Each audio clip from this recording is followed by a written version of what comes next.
بسم اللہ الرحمن الرحیم۔ قابل احترام بھائی الحمدللہ ثم الحمدللہ، آپ سب دیندار لوگ رسول اللہ صلی اللہ علیہ وسلم کے احسانات کو جانتے ہیں۔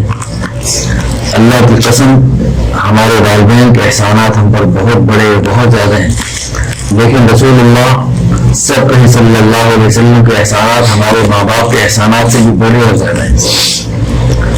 تو حضور صلی اللہ علیہ وسلم کے احسانات کا بدلہ ہم نہیں دے سکتے، لیکن بھائیوں، اللہ کے پیارے حبیب صلی اللہ علیہ وسلم کی طرف سے بلکہ خود اللہ کی طرف سے ہمیں حضور صلی اللہ علیہ وسلم پر درود پڑھنے کا حکم ہے۔ کہ جمعے کے دن حضور نے فرمایا سارے دنوں کا سردار ہے، مجھ پہ کثرت سے درود شریف پڑھو۔ کل مغرب سے آج مغرب تک یہ جمعہ ہوتا ہے، تو اس میں ہمیں کثرت سے درود پاک پڑھنے کا ہمارے پیارے نبی صلی اللہ علیہ وسلم، ہمارے سب سے بڑے محسن، ہمارے ماں باپ سے بڑے محسن کی طرف سے ہمیں حکم تھا۔ تو ہم نے سارے اپنے اپنے گربان میں جھانکے کل مغرب سے لے کر آج، ابھی یہ مغرب ہونے والی ہے، چند گھڑیاں باقی ہیں، تو ہم نے کتنا درود پاک پڑھا۔ تو بھائیو، اللہ ہم سب کو توفیق عطا فرمائے، جمعے کے دن اثر کے بعد خاص طور پہ اہتمام فرما لیا کریں۔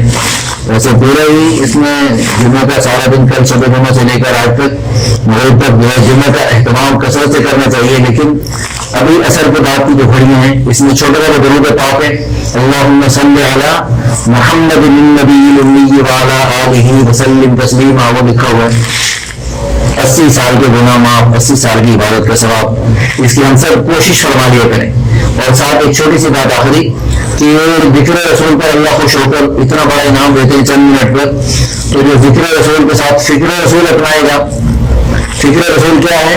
ہمارے پیارے نبی صلی اللہ علیہ وسلم کا قلب مبارک میں یہ فکر تھا، یہ تڑپ تھی، یہ غم، بے چینی، بے قراری تھی، میرا ہر امتی جہنم سے بچ کر جنت میں چلا جائے۔ فکر نبی جس کے سینے میں، وہ جہاں بھی رہے وہ مدینے میں۔ فکر نبی سینے میں نہیں تو مدینے میں رہ کے بھی مدینے میں نہیں۔ اللہ ذکر نبی بھی کرنے کی توفیق عطا فرمائے، اور ذکر نبی کے ساتھ ساتھ فکر نبی بھی کرنے کی توفیق عطا فرمائے۔ اس سلسلے میں جماعتوں کی نقل حرکت ہے، اس میں بھی ہمیں چل پھر کر فکر نبی کو اپنانے اور ساری دنیا میں اس کو پھیلانے کی توفیق عطا فرمائے۔ وآخر دعوانا ان الحمد للہ رب العالمین۔